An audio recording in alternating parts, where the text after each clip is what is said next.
edition of Superstition in Science, Demystifying Special Relativity. What we're going to get into today is exactly how we got from classical physics all the way into special relativity. So hang on, it's going to take a while. I'm going to start with the very, very basics, and then we're going to move and iteratively come to as concise of an explanation of exactly why and how you would derive the Lorentz transformation as possible. And that's going to be the subject of today, is specifically the Lorentz transformation. Why, how, what is the Lorentz transformation for? Why do we arrive at it? Because it is the very basic and most critical component of special relativity. Yet it came from Lorentz. Therefore, it came from an attempt to describe something about reality based entirely upon classical physics. In other words, it was a classical theory, whereas special relativity is no longer classical. So let's get into it. All right. First of all, one of the first things you're going to have to understand is what is a wave. I know we're starting out very basic here, but bear with me. This is going to be an important part of the education that will lead you to be able to do this. I'm going to be able to do this without any real advanced math because we're only going to focus on gamma. All right. What is a wave? Well, according to classical physics, a wave is not anything except a concept. It is an event. It is not a thing. So one of the things that you could say is all that can be counted doesn't necessarily count, and all that counts can't necessarily be counted. So what I'm saying here is that I can look out in the ocean and I can see a number of waves. All right, I can count how many waves I see on the ocean in a certain area. Let's pick an area and say, okay, now I take a picture of it, count 5, 10 waves, whatever. However, what I'm counting is an event. So what exactly am I counting? I mean, they're not discrete items that exist on their own. It is only when the water is compressed or rarefied, okay? So what a wave is actually is an event, something happening to something else. This is part of classical physics, and this is part of the counterintuitiveness, etc., that comes into special relativity. So let's focus on what a wave is. A wave, when it happens anytime if I were to just knock on the wall here, okay, the sounds travel away, and they travel away in a wave. Okay, even when I push something forward, if I were to take there's no such thing as a perfectly rigid body. This is part of classical physics as well, understanding that everything travels in waves. So even though when I take a steel rod and I try to push it and move it somewhere, that it first is compressed, and then that wave moves down the steel rod. Now it happens very, very quickly, so fast that we don't perceive it. However, there's no such thing as a perfectly rigid body. So therefore, I'm instead compressing an area, and then that compression travels along it. So what you have whenever you're trying to describe a wave is a compression and rarefaction of a medium. Okay, that medium can be the steel in a bar that I'm pushing, or it can be the sound waves in the air. It can be waves. It can be the air as the medium. It could be the ocean, water, that is the medium. But in each case, a wave is just an event that's happening to it. It's a compression and rarefaction as the medium attempts to reach equilibrium. So, for instance, what I mean by equilibrium is that if I disturb something so that it's compressed, well, then it has then there's an area of less resistance all around it. So it then travels to that area of less resistance, and then that might then transfer so much that the area behind it becomes a trough. So a wave, is important to remember, is simply an event. In the early 19th century, they discovered that light could be broken into different frequencies. And this led to the discovery that light must therefore be a wave, because if it were particles, now there was an argument previous to 19th century physics. You had this argument on whether or not it was a corpuscular theory of light, or if there was Well, that was the primary theory, was corpuscular. Then the wave theory was what began to dominate once they did experiments that proved that it was a wave. So one of the first indications was the ability to separate light into a spectrum. But one of the most important things that determined that light was a wave is interference. And what is interference? Okay, so we do need to understand what interference is. Interference is when you have a area of compression, which is the peak of a wave, and an area of rarefaction. I hate that pronunciation of the word, but apparently that's how it's pronounced. I would rather call it rarefaction. Anyhow, if that area of compression and that area of rarefaction are superimposed on each other, they basically cancel each other out. Makes sense, doesn't it? So as waves travel through each other, or travel in the same space, when a peak and trough are lined up, you end up, if they're the same height of a peak, which means in other words it's just as compressed as the depth of the trough, which means it's the amount of rarefaction, then what ends up happening is you get no signal at all. So they interfere with each other. Now that's called destructive interference. There's also something called constructive interference, and that is when peak to peak or trough to trough, they add to each other. Makes sense, doesn't it? Double the compression, you get double the height of the wave. It's really pretty. A lot of classical physics are really just pretty intuitive, makes sense. Nothing all that difficult about them. If something is a wave, then something must be waving. Is something that we typically we had as an argument that people had about special relativity, etc. Because without a medium, well, what's getting compressed? What's getting rarefied? Doesn't make any sense. Well, we're not going to deal with that right now. What instead we're going to deal with is the Lorentz ether theory, which is based entirely upon a mechanical wave, which that's what we're talking about, a mechanical wave in a medium. So it's in a medium. There are certain behaviors you need to know about. One of them, of course, is the Doppler effect. Okay, so the Doppler effect, basically, whenever a wave is traveling in a medium, the speed that it goes through that medium is dependent upon its rigidity. In other words, how quickly, when I go and I smash a medium, and I will pretend it's like a spring, if I crush that medium, how quickly is that going to escape away into the rest of the spring? So I've got a really long spring and I push on it. How quickly, after I push on it, will it continue to spread that compression down through the rest of the spring? If it's like a mile-long spring, you're going to watch, and the rigidity of the spring is going to determine how long it takes for it to move down through it. So the spring would be the medium for the wave that I'm creating in it. And typically, a wave will always travel the same speed in its medium. Now, in air, for instance, as the air becomes more dense at sea level, sound waves, which travel through air as the medium, sound waves actually will travel faster at lower elevations than higher elevations, because the density of the medium is greater, so therefore the rigidity and the reactivity of the medium is also happens faster. So the wave gets away and moves faster. So the speed of sound is actually different based upon your elevation. If you're in the Himalayas, your echoes are going to take a little longer than, say, for instance, in the Dead Sea. It is important to note that basically for a given, if the medium is the same pressure or the same rigidity, then the speed of the wave in that medium is going to remain the same. However, mediums sometimes are different from place to place, and that's what causes effects like mirages and a variety of effects that basically, because of the difference in the medium that it's traveling through, you end up causing the wave to bend. Now, that will, I'll explain it briefly, really quickly. Basically what ends up happening is, like, if you're going off the road and you have one tire in the mud here and one tire on the road, what's going to happen? Well, this tire is going to be slow, and it's going to be slowed down, so it's going to make this one go faster. So basically you're going to end up going towards the slower medium. So what's going to end up happening is you're going to be pulled towards this tire that is traveling in the mud here.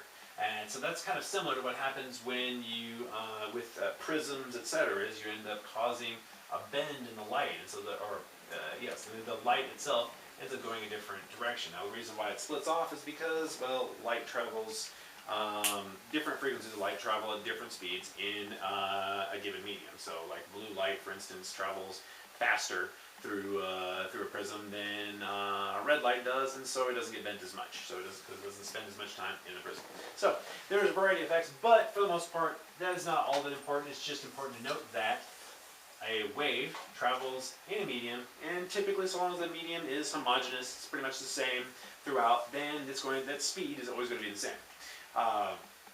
Now, however, something that happens is, let's say you are traveling, and you say you're a bus. Okay. Bus. Oh, great bus, isn't it? Okay, so we got a bus that's traveling along, and its engine's putting out a lot of sound, okay? What's happening, if you're moving forward, is basically you have a moving source of waves, okay? So that moving source of waves, what's going to happen with it? Well, as your source is moving forward, it's going to compress the air, and then before that wave can escape away, it's going to make another compression in the air so that the waves are closer together. Okay, so here's a point source, and its waves are, this far apart normally. Okay, however, if it's moving forward, see, it's giving them off at a specific timing. Each peak, bump, bump, bump, bump. So if it's giving it off in that timing, but then it's moving forward, so that's your frequency, like the frequency of sound. What I'm describing here is part of the Doppler effect, but there's two different ways in which you experience the Doppler effect. And this is very important in understanding the wave mechanics that govern Lorentz ether theory, etc. And that is, you can inscribe the waves into the medium in a higher frequency. So what's happening here is, as this point is moving forward, it puts a wave into the medium, and then puts another wave into the medium very quickly before the first wave gets very far away. However, on the other side of it, it puts a wave into the medium, and then it escapes a long way away from it, the sound source does, before it compresses and puts another wave in the medium. So you end up with the waves that are pointed forward are closer together, a higher frequency, and the waves pointed back are further apart than normal, causing a lower frequency. So a moving source will actually inscribe waves, these peaks, these compression areas, will be inscribed into the medium at a higher frequency for the ones pointing forward, and a lower frequency for the ones pointing backwards. Higher and lower than what it normally is. This is why when you're standing on the street corner and a car or a bus is passing you, you first hear it go, it's got high frequency, then low frequency as it passes you. So you're experiencing the lower frequency from behind it, and the higher frequency from that are coming off the front of it. That's why it's higher as it's coming towards you, lower as it recedes from you. And that's the commonplace experience of the Doppler effect. However, there's a second way in which you might experience a Doppler effect. And this way, in understanding there are two completely different ways, is very, very important, because the wave is moving relative to the medium. Okay? So say, for instance, instead of a moving source of sound, I instead have a moving listener and a stationary source of sound. Well, then what's going to happen? Well, what's going to happen then is, so here's the stationary source of sound. As I go into it, I run into waves more frequently. So as I'm going towards this source of sound, the waves strike me more quickly, so at a higher frequency. So I hear a higher frequency because I am moving. But the waves are inscribed into the media. They're written into the medium at a specific frequency. Not like this one. They're written in a specific frequency all the way around. However, as I'm receding, after I pass the sound source, as I'm receding away from it, the waves are having to try to catch up with me. So they're going to hit me less frequently.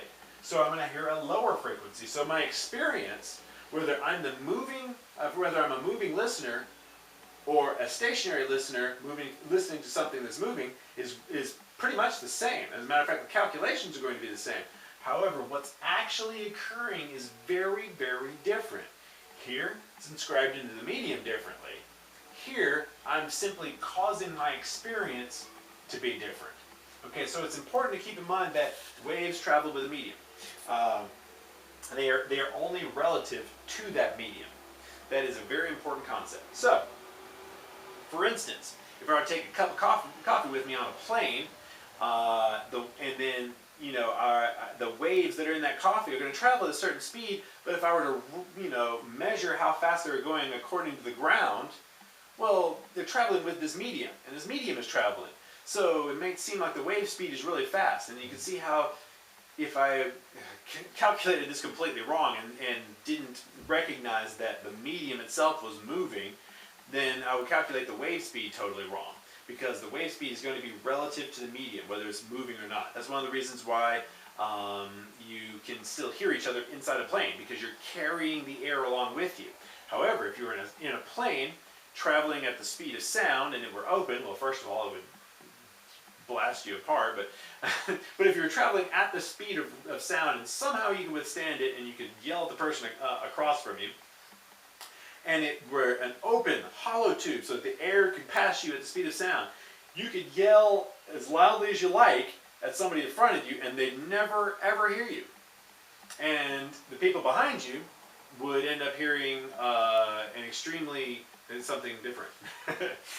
The point is that you would create a shock wave. Okay, let's talk about a sonic boom. This will be the final thing to point out. Okay, as a plane is reaching the area at which it is passing through the barrier of sound, the sound barrier, what's happening is that it keeps striking the medium over and over, and then the wave cannot escape at all before the medium is struck again. And it's struck again, and it catches up as it's running away, it goes bam, and then it's running away, bam, and it keeps hitting it in the same place. And so it's resonating it in one place. And one of the things you'll see around a jet as it's about to have as it's creating a sonic boom, is that there will be this white thing that'll come off of it, these white cones. What that white cone is that the air is so disturbed that it's ripped apart. It's the ripping apart of the air. In other words, there's actually like a small area in which it's almost a vacuum inside that cone. And because the air is so disturbed, light doesn't travel through it properly, and you end up seeing like a weird cloud-like thing that appears and disappears almost instantaneously. It's a strange-looking effect. But it's because of the fact that the sound is not able to escape. The compression wave, the wave that you're hitting it at, is not able to escape before you add more energy into the medium. You're hitting it again, hitting it again, hitting it again.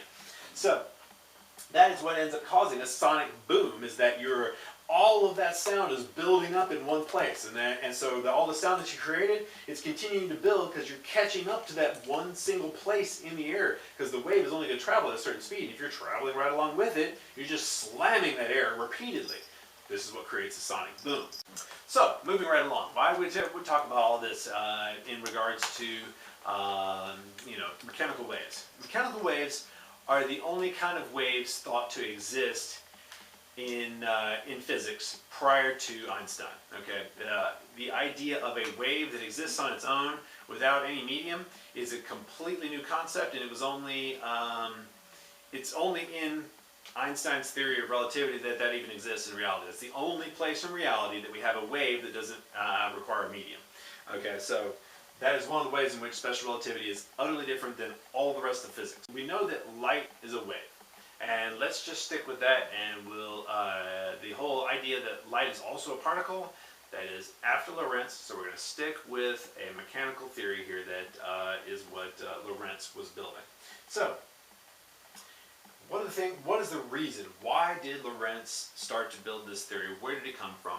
Well, it came from the fact that, okay, if we have something that is a wave that travels in a medium, then let's presume that light travels in some medium, and they call this medium ether. Okay?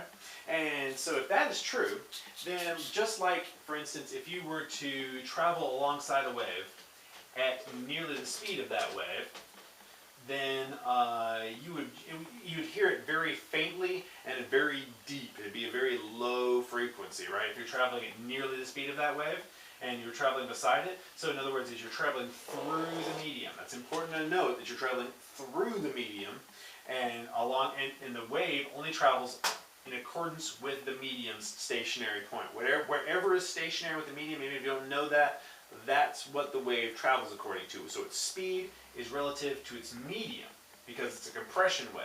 So it's a mechanical wave relative to the medium. So if you're traveling, if we have light being emitted, which is a wave, so basically what we're saying is that light is a compression of this medium called ether. And as it's compressed, well then what's going to happen is if we are moving relative to the ether, then we should be able to tell a difference in the speed of light. And so one of the things that Michelson and Morley came up with is this idea that, okay, if we're going to assume that the ether is the stationary grid that the universe works on. Now, making that assumption instead of believing that the ether is like an ocean is kind of asinine, but that's what we did, okay? Ether was kind of confusing because of the fact that the speed of a wave in ether was faster than any wave in steel or what have you, so therefore what seemed to be the most, the least dense substance in the universe seemed to act like the most dense substance in the universe. So it was very confusing when they were trying to go through, what exactly is ether. Now, there are theories that can explain that. There are a variety of discoveries since that period of time that make that less counterintuitive, but at the time that was very counterintuitive to them, and so they had some confusion about it. And so, well, their first assumption, and this is a huge one, is that the ether was it was just a grid that the universe worked on, and that it was this stationary grid. Now, making that assumption is tantamount to believing that you could take like a little paddle wheel that measured your speed through the water, attach it to a boat, and navigate from the Americas to Africa, for instance. Now, of course, if you did that, you'd end up, who knows, in Antarctica or back here. You can end up anywhere because currents. There's going to be different currents in the ocean. And so the idea that the ether behaves as an exact grid came from the idea that it behaved kind of like a solid does. And it had these properties that were very solid-like. And so they kind of made this assumption because, well, it was an assumption. Now, why they didn't examine other ideas, who knows, but we'll go with that assumption for now. And just remember, it's a huge one.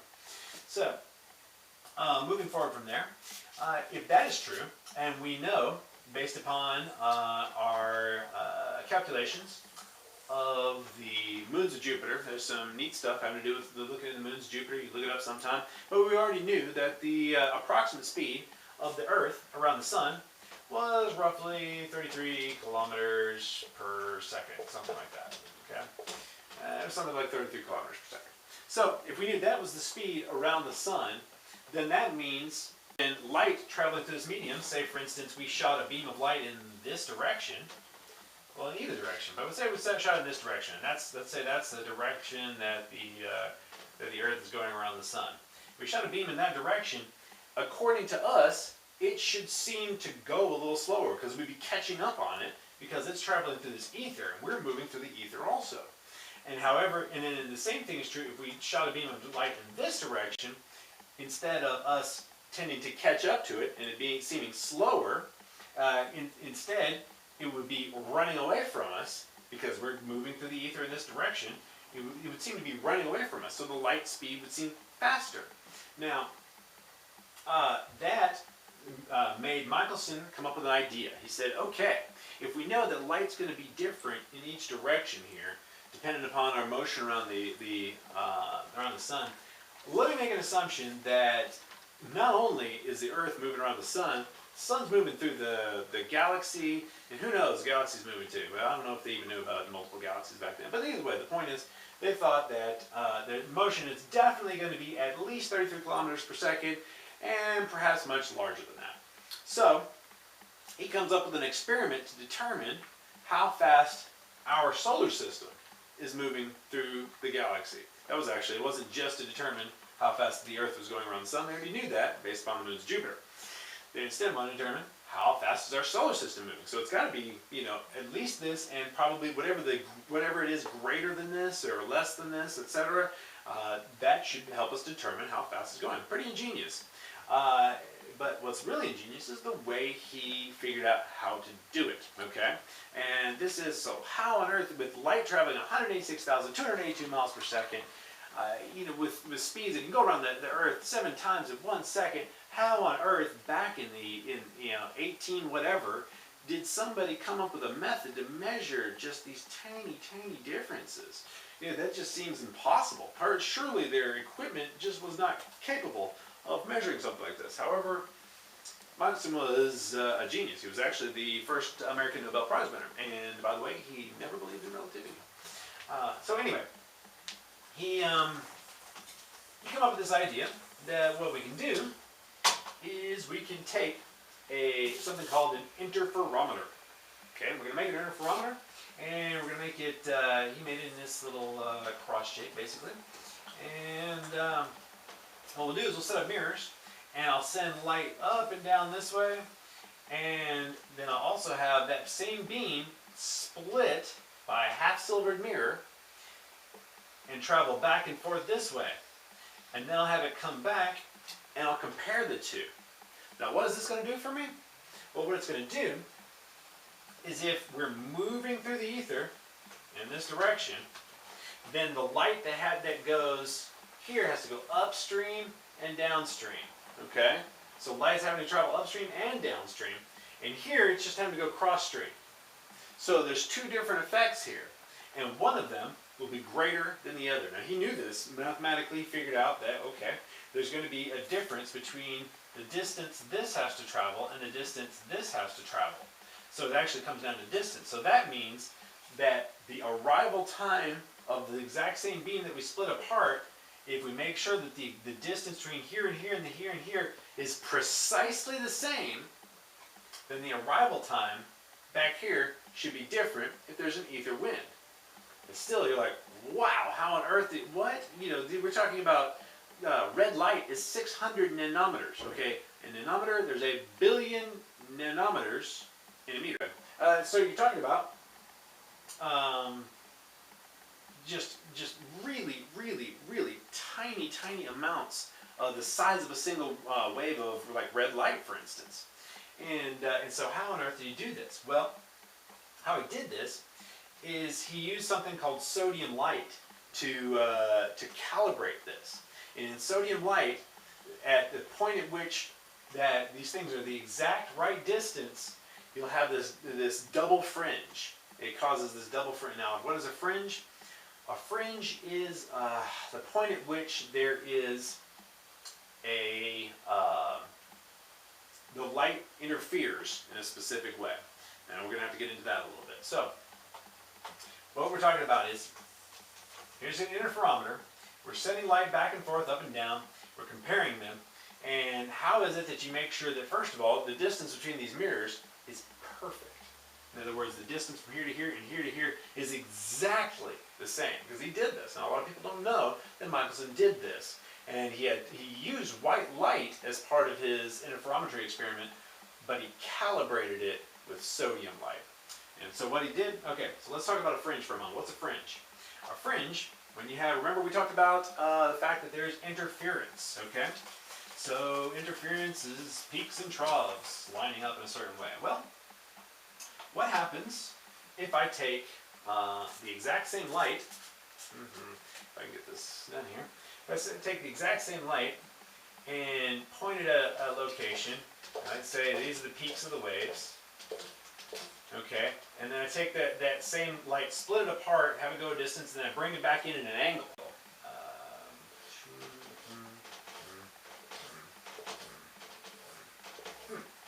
Okay, and let's make the areas that I've drawn some squigglies in, we'll make that the peaks, and the areas without squigglies are the troughs.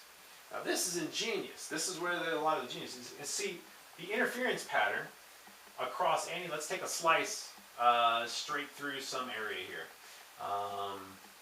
Right here, okay? Now what's happening is, at this point, there is a trough and a trough, and at this point, there's a peak and a trough. Up here, you'll have a peak and a peak. Now, as these, so here you're going to have constructive interference, and in this area, you're going to have, so constructive interference here, constructive interference here. However, destructive interference there. because it's peak to trough. Here's trough to trough, peak to peak, peak to trough. What ends up happening is you end up with lines. You end up with what are called fringes. Now, if you look up fringe shift on the internet, you'll actually find my article in Wikipedia. It's been there for a long time, and it describes what's going on here.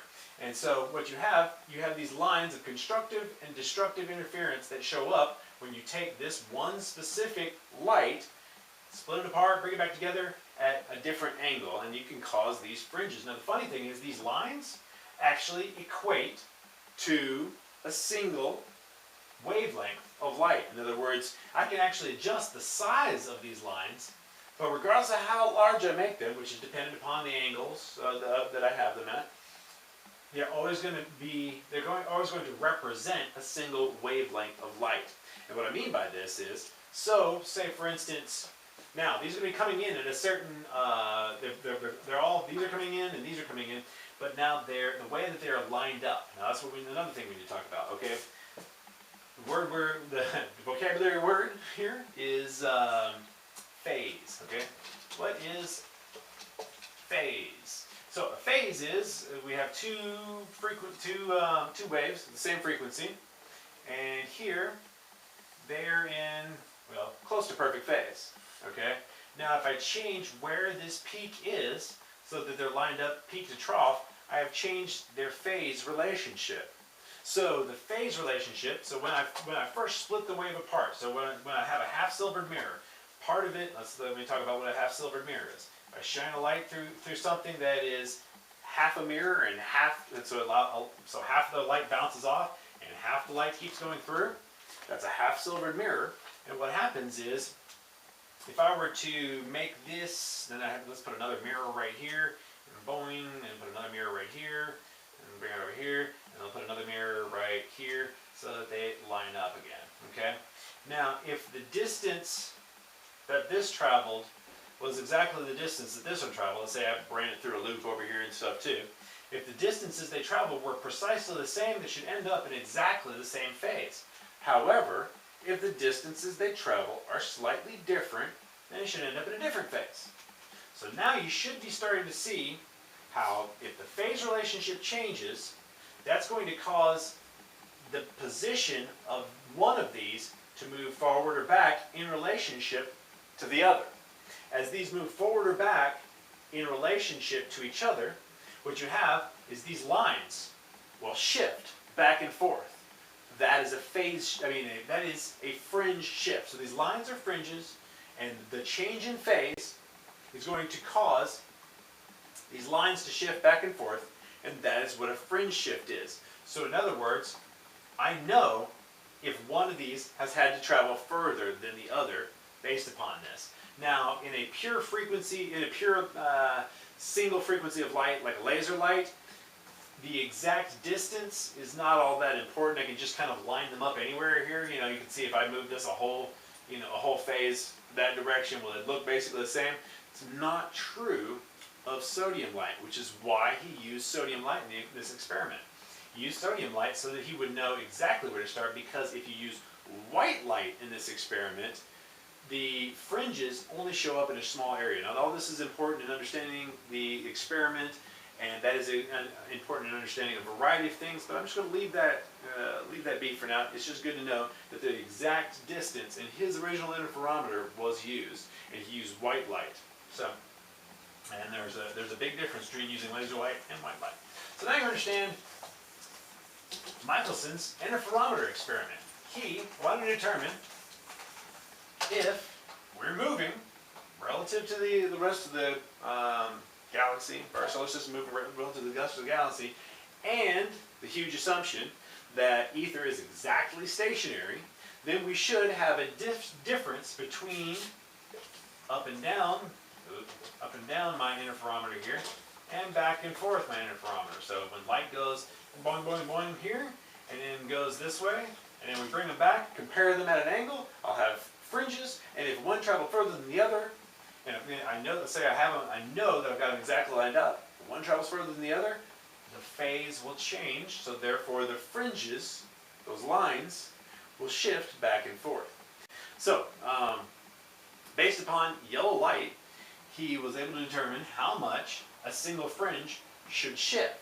So if you know exactly how much one of those fringes should shift, in other words, should shift an entire fringe, you can just measure by wavelengths. In other words, how many wavelengths are they apart, how much further did it have to travel one way than the other, then basically you can determine, based on a few different calculations that we won't get into, how fast you're moving through the ether. How fast are you going through the ether?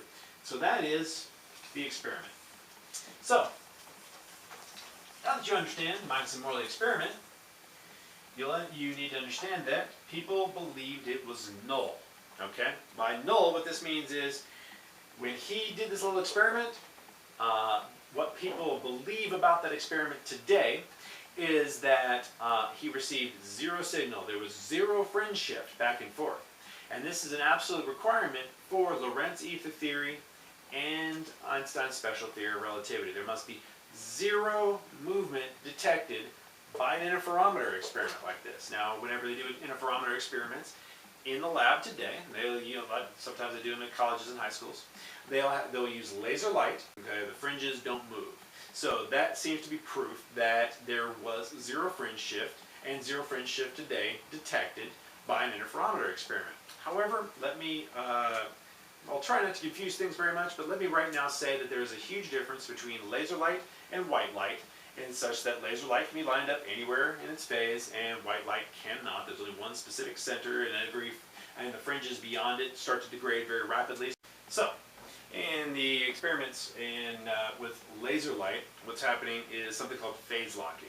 And that is when two oscillators of the same frequency are put in, have the ability to communicate with each other, they will end up with an odd sympathy that Christian Huygens described, and that is called phase locking. In other words, they cannot change phase with relationship to each other. So therefore, today's experiments with interferometers are absolutely meaningless because the phase can't change because they're phase locking. And part of the reason why they do that is because it is extremely tiresome. It took hours and hours to just calibrate and set up an interferometer back, in an original Michelson interferometer which used white light. Now, one of the ways you can eliminate phase locking is through dithering, which is an addition of a noise, or by having multiple frequencies, which is what white light is. It's multiple frequencies of light all at the same time. So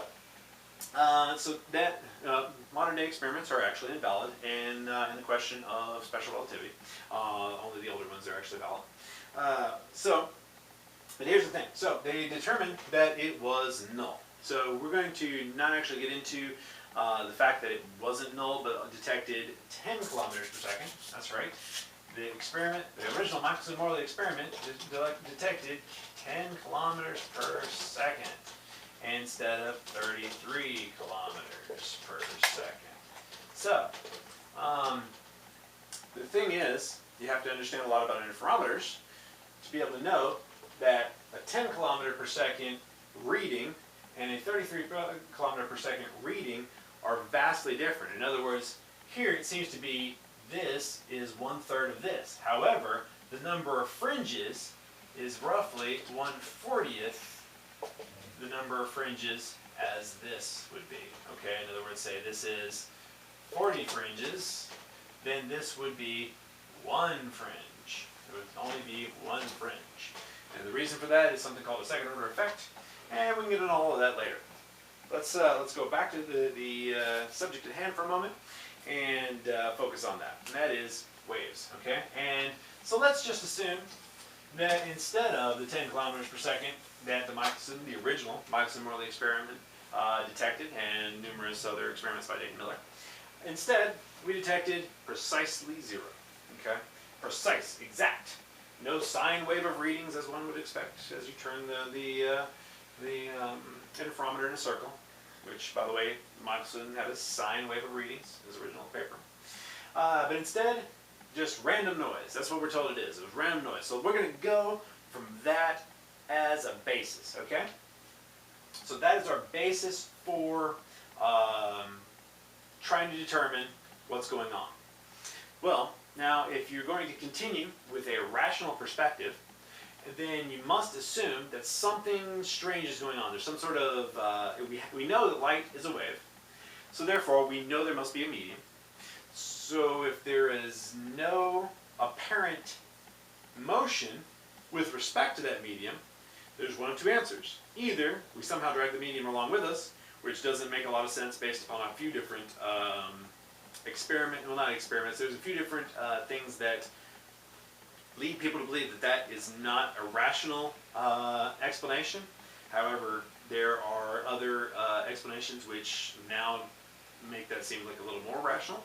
However, let's just say for a moment that it's irrational, that it doesn't work with the way that all of our, that if we drag ether around with us, that somehow or another that the weight of that matter would slow us down, and we won't get into the hows and whys and wherefores, but that it would slow us down, and things just wouldn't work the way that they do. So let's ignore the idea that ether may be traveling along with us. And instead, we'll have to say is, well then, a fellow named George Fitzgerald said, well hey, how about this? What if ether and nature in general is playing a neat little trick on us? What if, as ether flowed across matter, and now at the time the atomic theory was not really established, etc. But let's say, I think there was at least some idea of molecules. And so let's say that our molecules, as ether flows across them in this direction, what happens is the electromagnetic attraction between them is strengthened. And so basically what he's saying is, what if, as the faster you go, the more you get squished in the direction in which you're going? And he kind of intuitively, though he didn't develop a mathematical theory, he could say to himself, he thought about it, and using some of his own ability to kind of model things in his head, he was able to intuitively think that, well, if things were shortened in this way, it could kind of make up the difference in a certain way. And whereas there's a simple way of doing it that is not correct, there is a more complex way of doing it that is correct. And that is what Lorentz was able to develop. He was able to say, okay, so if we have two atoms that are being brought closer together by the electromagnetic forces that normally bind them together because they're strengthened by the wind flowing across them, then we'll have a shortening. Now, if things are shortened, that's going to change a lot of things. Now, if we believe that everything in the universe is electromagnetic, so therefore time itself, now this is where we're going to get into time. Okay, so you need to understand, so what he's saying is that instead of, let's back up for a moment. Instead of the interferometer, right, they know that what would happen is that if you were in a wind in this direction, okay, if the wind was flowing across it in this direction, you would have to travel further along this path, light would have to travel further along this path than it would along this path. They knew this, and so they figured that, and Fitzgerald was saying, well, what if this was just shortened by the exact amount that light would have to travel extra? So it canceled itself out and caused an illusion. And so we wouldn't actually be able to tell because everything around us is shortened and light's traveling basically the same speed, and so everything we touch with the distances, everything would seem to be normal, and we wouldn't be able to tell that that was going on. We wouldn't be able to understand that everything around us is shortened up in a certain direction. We wouldn't be able to detect it because we ourselves would be shortened. And so everything we use to measure, everything we use to see with, everything would be shortened. And so this was an ingenious idea. And Lorentz said, you know what? I think that has got to be the answer to why the Michelson-Morley experiment is null. Because we know for sure we're traveling through the ether because we're traveling around the sun. Now, that once again, it's a huge leap of faith there. But we know that we're going around the sun, and we know that light travels in a medium. So therefore, what is hiding that medium? Why is it that we can't detect the travel through it? Well, it must be this illusion. So then Lorentz developed Lorentz ether theory. And Lorentz ether theory basically determines how much, why, where, etc. that this shortening happens. So now let's travel forward from there. Okay, so I promised you we derived Lorentz ether theory from classical mechanics, and that's what we're doing. So now we have these waves, we're going back and forth, and we got to figure out what's going to make them change, how much am I going to shorten up this interferometer here, such that when it goes back and forth and up and down, what we measure to be the exact same distance here and distance here, what's going to cause that to make them both arrive at the same time? In other words, they both seem to go what looks like a different distance on our interferometer, but the interferometer is getting squished up by some amount in the direction of wherever the wind is. And so how much is going to get squished up in one direction? Where do we even start on that? Well, first thing you might say is, okay, let's say we've got a 10-unit long interferometer. You know what? Let's skip that for a moment. Instead, what you need to understand is a swimmer going upstream and downstream. So your first idea may be that, okay, if I've got a swimmer going in a river, let's make this the side of a river. Great illustration here, I know. So we've got a swimmer going upstream, and it's rushing down here. And if he starts at one point, goes up to the other, and comes back, intuitively there's some ideas that you might have that will be wrong. I'll just tell you that right now. In other words, you'll think that, well, the amount that you travel up will cancel out the amount that you go back. Something not true. So, instead, let's look at it for a moment. Let's think about this. If we were to take this interferometer, and let's go with the first seemingly correct idea, that if we're traveling at 0.5 C, that if it shortens it from 10 down to 7.5, that this will be accurate. Okay, so we'll still be, so what I'm saying here is because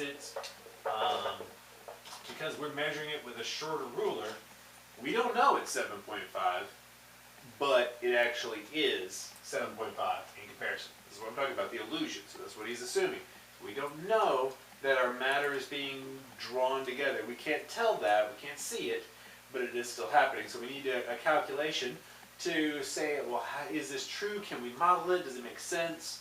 And when it comes out, by the end of Lorentz ether theory, it does have a rational sense to it, though I would still say it's incorrect. So, at 0.5 C, so say you're going this 7.5 long. It used to be 10, but it got shortened to 7.5.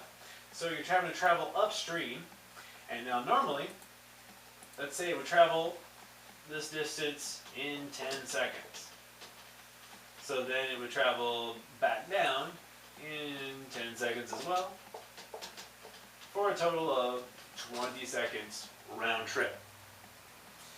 So, if we're moving, however, at 0.5 the speed of light, then what's going to happen is as you try to go upstream, your speed's going to be reduced.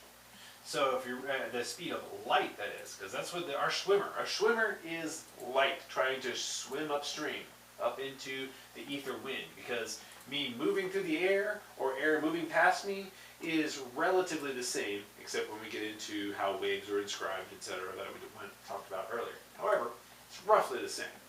So we can treat it the same when we're looking at this. And we say that, okay, so if light's having to travel upstream at half the normal speed, then it's basically going to take 7.5 times 2, whereas normally it would only take 10 seconds to go up this, because we're moving at half the speed of light. So we go up this at 7.5 times 2 is, oops, make it off the edge here, 15 seconds. Takes 15 seconds upstream. So it's going into the wind, because we're saying we're moving in that direction, 0.5 C, and in that direction. So that means the wind is coming towards us at 0.5 C. So that means as the wave of light tries to travel upstream, it's got this wind holding it back, and so it's only traveling at half its normal speed. So it would have taken 10 seconds instead takes 15 seconds. 15 seconds upstream. Okay? And here's the thing that sometimes people mess up, is that it doesn't take, 7.5 down or anything like that. What ends up happening is instead of traveling at 0.5, the speed of light up, instead it's traveling at 1.5 speed of light downstream. So in other words, here it's 1/2,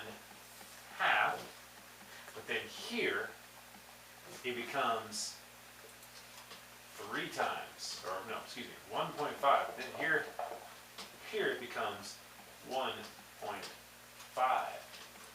Okay, so from 1/2 to 1.5 down. So instead of 15 seconds up, instead it takes 5 seconds downstream. Okay, so here you have it. 15 seconds up, 5 seconds down. You got a round trip of 20 seconds. Blammo! 20 seconds, 20 seconds. That's it. We solved the whole relativity problem. Everybody got home. No, actually, what we've done here is we've created something that's a good start in the idea. We kind of understand it a little bit, but we have missed out on everything that's going on in an interferometer. There's a variety of things. There's angles and things like that we need to attend to. So let's move on to that. We need to understand that whenever something gives off a wave, it from the point, let's say it's a point source. In other words, it starts at a single point, like striking a, if it comes off of, say I've got a flat surface, if I hit it right there, a wave when I did that, a mechanical wave just burst off of my finger and traveled to the edges of this thing and went all around. You can actually see those tiny waves. You'd see them bounce all around and eventually reach equilibrium and give off some of it as sound, and et cetera, et cetera. So in a flat surface, you get a round, or in a three-dimensional area, you get a sphere as the waves are given off. Okay, so waves. Let's stick with 2 dimensions for now. It's a little easier to look at, but there are some 3-dimensional considerations. Anyhow, so let's look at this and we'll say, all right, now if we put an interferometer down, we're looking at it from the top, and we've got it going back and forth and up and down, remember. Then let's look at this instead from a perspective of sound. Okay, so if I've got a truck, let's say I take a flatbed truck, and I place some sort of sound reflecting material, okay, at 10 feet in this direction and 10 feet in this direction. And if this truck isn't moving, of course, as I send a single chirp, it emits a single chirp, it'll be emitted in a sphere, it'll strike here and reflect back to here, and strike here, reflect back to here, and basically you've kind of got an analogy of the Michelson Morley experiment. And so what'll end up happening is you'll have those chirps come back at the same time. So this thing right here that's a speaker can also be just so happens that a speaker and a microphone are somewhat interchangeable. So let's say our speaker microphone here gives off a chirp and then it listens for a simultaneous response. However, if we put this truck, and we'll make it more of a truck, okay, if we put this truck in motion, what's going to happen is I'm going to give off the sound, but then instead of this mirror, this sound mirror here, being right here directly out in front of it, by the time it reaches it, it will have moved. So let's say after 1 second, it's right here, okay? Then after 2 seconds, so at 0 seconds it starts here. This is at 1 second here, then at 2 seconds, okay? Then at 3 seconds, see, it still hasn't caught up with it. At 3 seconds, I still haven't caught up with the mirror that's moving away.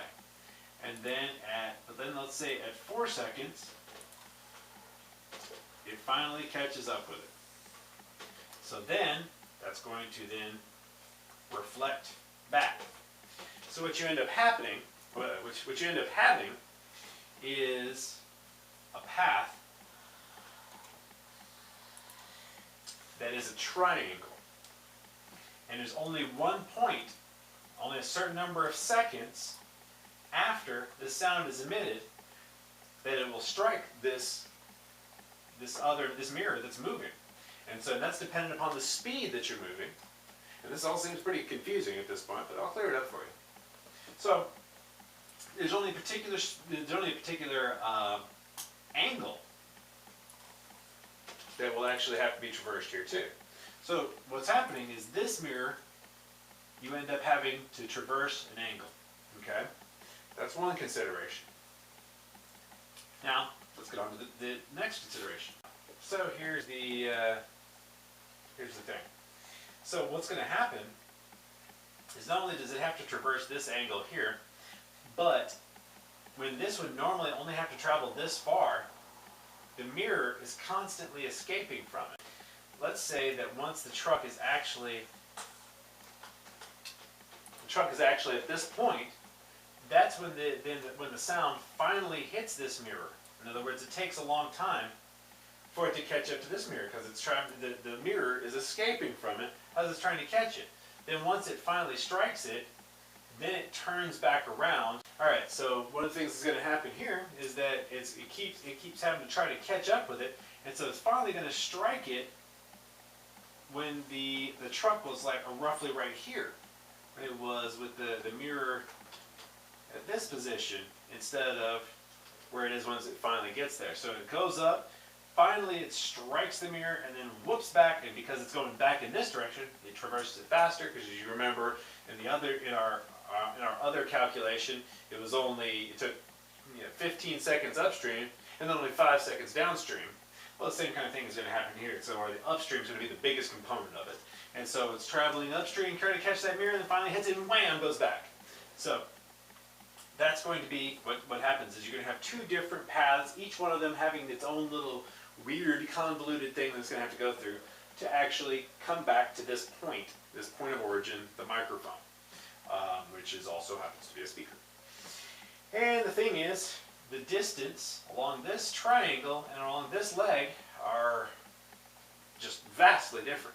So how do we find the correct point? How do we find how much to shorten this up such that the time that it takes for it to go up this way and the time for it to go this way are exactly equal?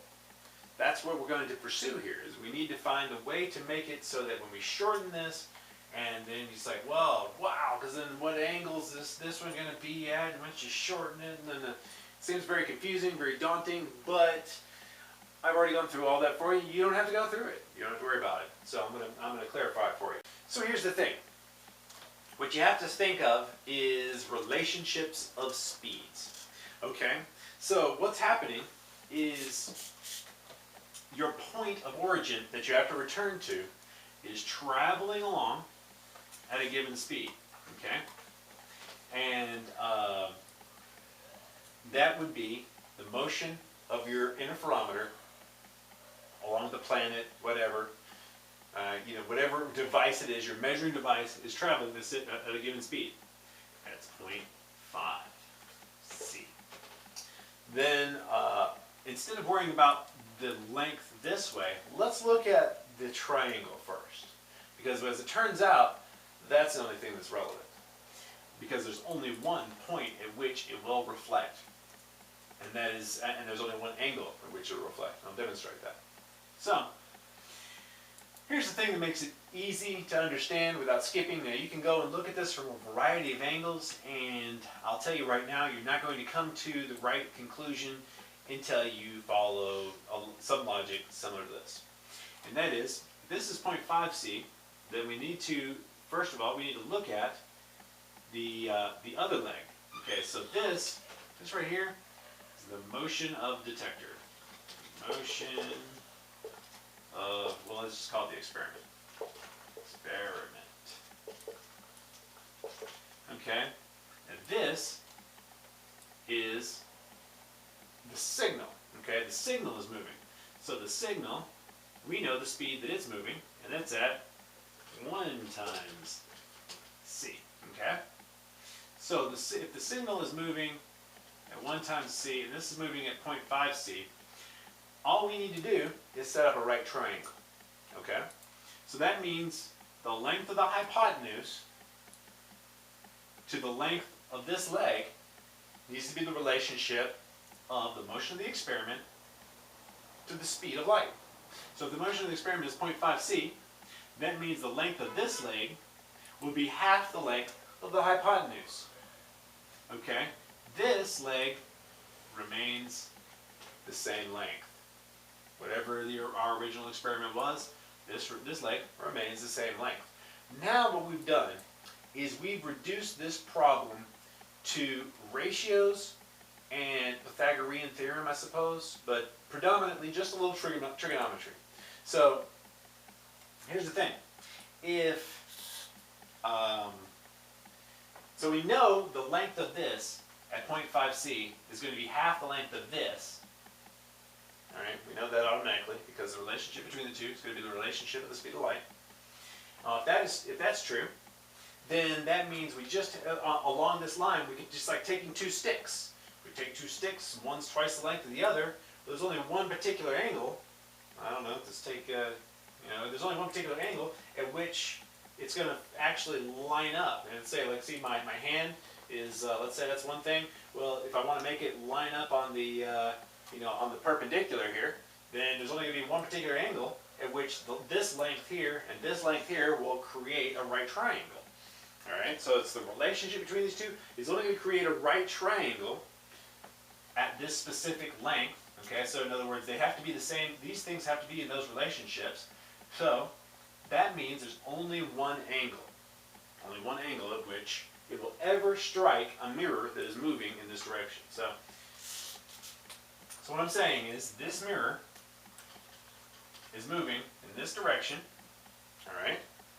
And if we're going to strike it, it's only going to be at one particular point. That's very important to understand, at one particular point.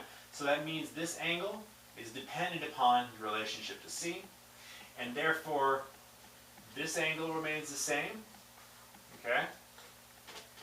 So therefore we know exactly this length dependent upon this length. Whatever this length is, there's going to be a relationship. Since we already have a relationship established between these two legs, then we have a relationship established between these two legs. So therefore, if we know this length, we then know this length. And if we know this length, we know the length of the whole traversal. So there's only one traversal length for this path that will terminate upon the point of origin. A moving point of origin, okay, so our little speaker chirped and becomes a microphone to listen over here. And there's only one angle, so therefore, at a certain speed, therefore there's only one distance at a certain speed that will ever return to it. In other words, if you try a different angle, it's not going to arrive in the same place. You're not going to hear the chirp. It's a single. Let's make it a single wavelength, or let's make it a single wavefront. So the first wavefront, it's only going to hit at that particular angle. So there is a specific distance that it can travel. Period. Because this angle is fixed. So for our up and down and our back and forth to be simultaneous, we know that our upstream and downstream has to be made to be the right length to match this, because this can't change. So there's where from deductive reasoning, we know exactly that there's only one length that we can shorten it to that will allow them to arrive simultaneously. Okay? Now, what is that length? That length is part of gamma. So, if we look at this, let's do the trigonometry and figure this out. Alright, so without knowing it, we've already arrived at gamma. Gamma being the central calculation, which is at the heart of special relativity and, of course, Lorentz ether theory. And by this, what I mean is the calculation of how much things are changed. So, I'm going to only have one formula-like thing in this entire talk, and that is you can find gamma quite simply on a calculator by taking the inverted cosine of your decimal of speed of light. So for instance, say you're traveling at 0.3 the speed of light, 0.5 the speed of light, etc.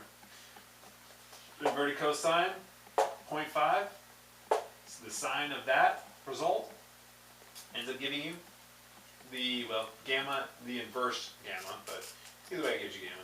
So in other words, at 0.5, the speed of light, that would be 0.866, which of course if you invert it, 1.1547. So, yeah. So that gives you an easy way to see that what gamma is this. It's a representation of exactly what this relationship between the speed of your experiment and the speed of your light, or in this case, this will actually work with sound, by the way, keep that in mind. It's a mechanical wave, works exactly the same. In other words, this will work with sound. So, if I want them to arrive at the same time, I will have to shorten, well, here's the thing. I can either lengthen this, or I can shorten this. Either way, I'm going to arrive at a simultaneous arrival time.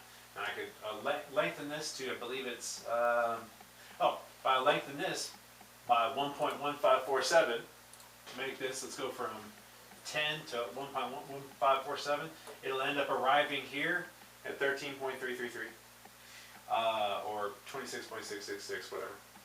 And, or if I shorten this by the inverse, in other words, if I shorten this to 0.866, then I will have a simultaneous arrival time. So now we need to talk about, well, what does that mean?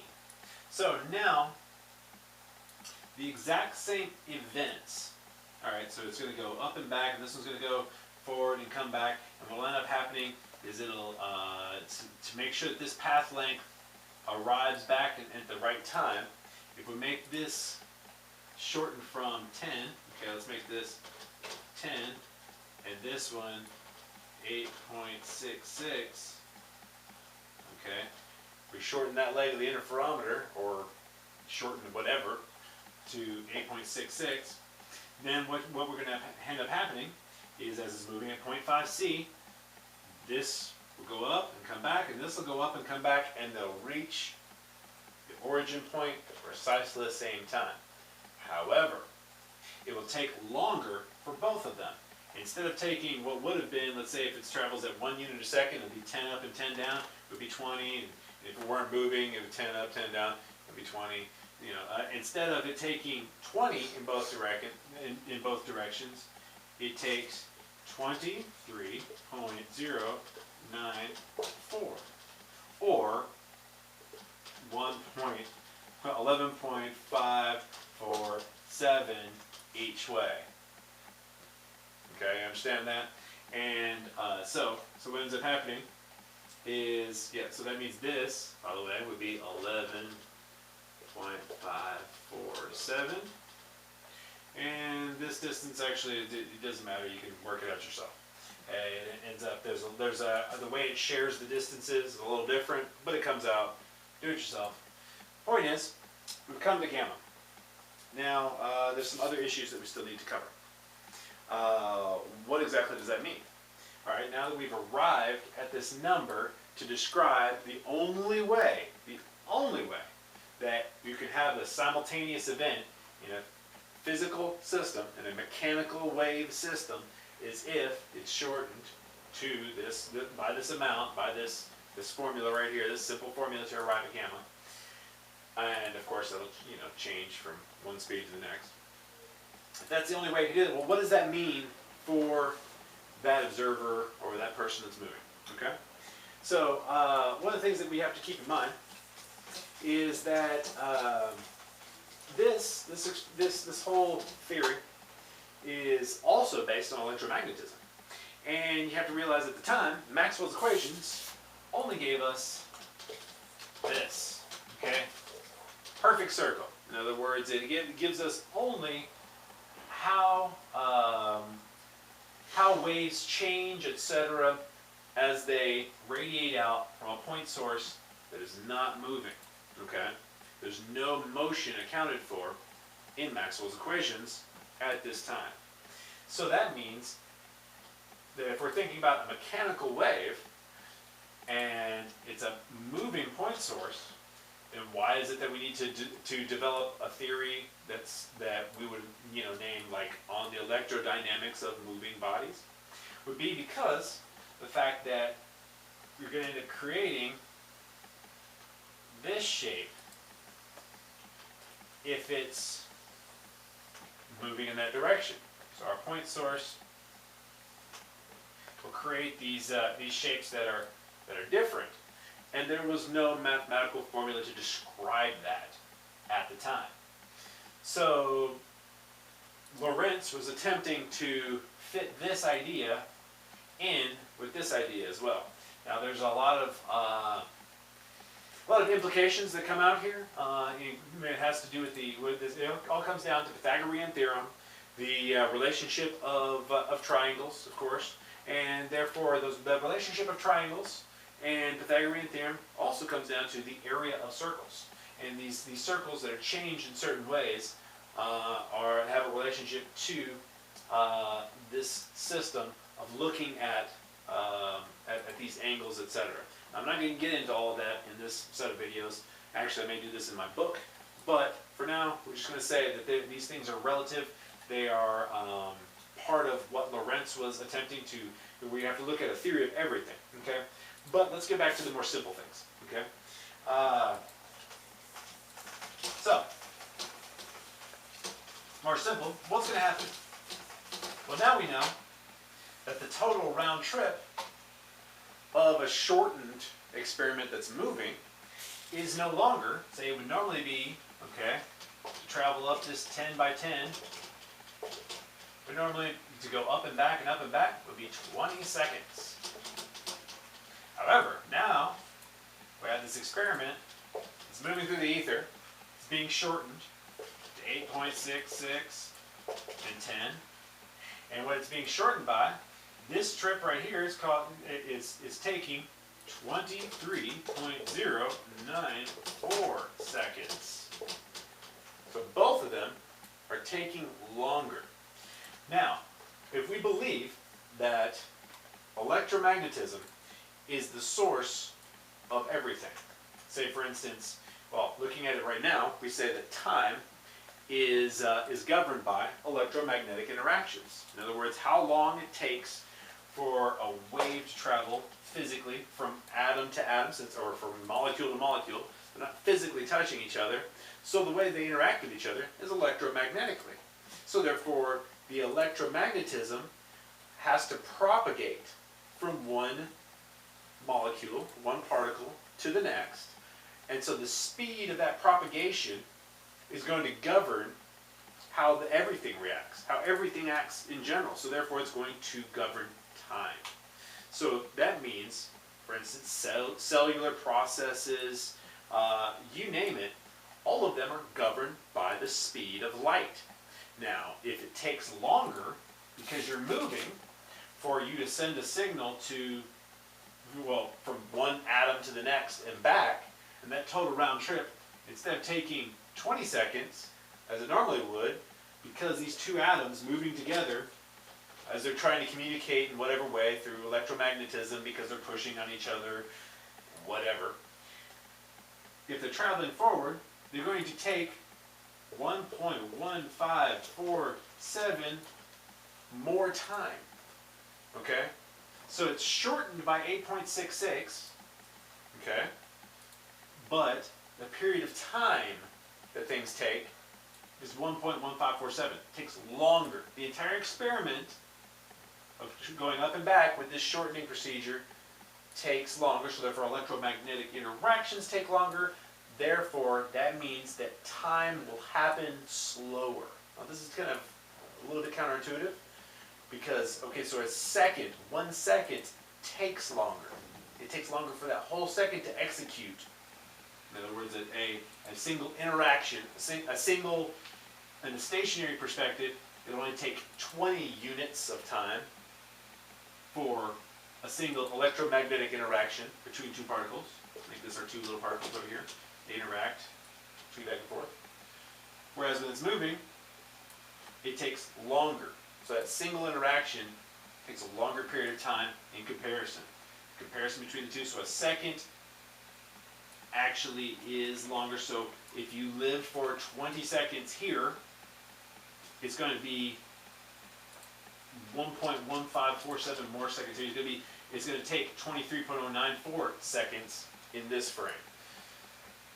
Point is, there's actually a time difference in Lorentz ether theory that makes sense. In other words, because the experiment makes light travel further, and time is governed by light speed, and therefore it has longer to traverse because it's actually having to go, the light is going upstream and it's coming back downstream. So it's actually not just traveling between these 2 points, but having to travel from this starting point of this point to the ending point of this point and back. So in other words, it's not just traveling between these points, but traversing additional space. More ether is traversed, therefore the experiment takes longer, therefore electromagnetic interactions take longer, therefore your seconds take longer to elapse. An entire second takes longer to elapse when compared to another. So more of normal seconds can fit within a single time-dilated second. So here you have a rational explanation and derivation for why exactly it is that we believe that time is dilated, objects are shortened, and exactly by how much and why.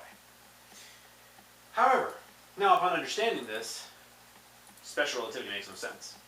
Because why is it that you would make a theory based upon these calculations, which are entirely to describe how a wave travels in a stationary medium when you're traversing that medium and having to traverse additional space, if light travels the same speed no matter how fast you're going? If light travels the same speed in all frames of reference, there's no reason to have these calculations. They no longer have a reason for existence. The reason for existence has been eliminated. But we'll get into that another time. For now, our next set of videos, what we need to do is try to determine how is it you go from this easy set of calculations here to special relativity, and why. Why would they even do that? I hope to explain how it is that he got from this point to the misunderstanding that is special relativity. So one thing to remember is that what we're attempting to accomplish with our mathematical formula is a simultaneous arrival time, because the arrival time of the waves, remember back to the explanation of the wave fronts, and the first wave front has to line up with the other, and any amount that they're off is going to change the relationship of the fringes. The fringes are going to shift back and forth in an interferometer experiment, and so therefore, for those fringes to not shift back and forth at all whatsoever, there has to be a simultaneous arrival time. If we assume that light has to be, that a wave is a wave and that it doesn't have some sort of magical component to it, but that a wave actually has to travel through a medium, that is a compression and rarefaction of a medium, or rarefaction of a medium, then we must assume that there is a medium, and that a wave is actually an event, not something that can stand on its own, because there's nothing in the universe like that version of a wave. There is waves everywhere else around us. We can't assume just out of nowhere that light can just do this without anything there at all whatsoever. That is an absurdity. That is an irrational faith-based belief. If we assume that there is a medium, then we assume that the Michael-Morley experiment is 100% perfectly null. Then it must be that we're having this compression happening. And so to explain this compression, which hides the motion of the ether, the additional space that the light has to travel, the additional space, the additional ether that the light has to traverse up and down as you're moving through it, the only way to describe that is through this formula, and that there's only one angle at which it can move, and that will make it, the whole experiment, which would normally take 20 seconds for instance, would end up taking a certain amount longer, so therefore that dilates time, so you have time dilation, length contraction, and it also seems as though light travels the same speed no matter how fast you're going because of your shortening. That shortening hides the difference in the light speed. That shortening, because it reciprocates in a certain way, it makes it so that you can't tell that light is being slowed down and sped up in our two different directions. However, of course, this can be falsified by simply looking at how fast light was traveling in one direction as opposed to the other. There's a variety of things that come up, but that's where this formula comes from. And these are the only assumptions we can make. These are the only conclusions we can come to based upon our previous assumptions that, first of all, that light is traveling through a medium called ether, and that ether is a grid, and therefore we must be traveling at least 33 kilometers per second through it. So we have to be traveling through that ether, and that the Michelson-Morley experiment was perfectly null. However, I can provide adequate evidence that the original Michelson-Morley was not only not null, it was a significant reading that was not only in any pattern that looked like noise, but instead a sine wave of readings, which requires some understanding of interferometry, I know, but you do have to understand that the readings would come in a sine wave, and that is exactly what you find in the original Michelson-Morley experiment. However, tens of thousands of experiments were done by Dayton Miller and a variety of his colleagues and his assistants, which were double-blind and done with different equipment at different elevations at different times of the year, and that won him a prestigious award for his work. And it was the only experiments done with white light other than the original Michelson-Morley experiment, and all the rest were not done with white light. They were not calibrated the same way, and so therefore are subject to phase locking and therefore hiding the ether wind.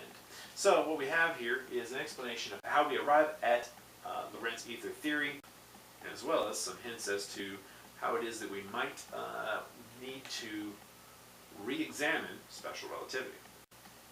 So, well, we can argue that there's a lot more in the Lorentz transform than this simple formula.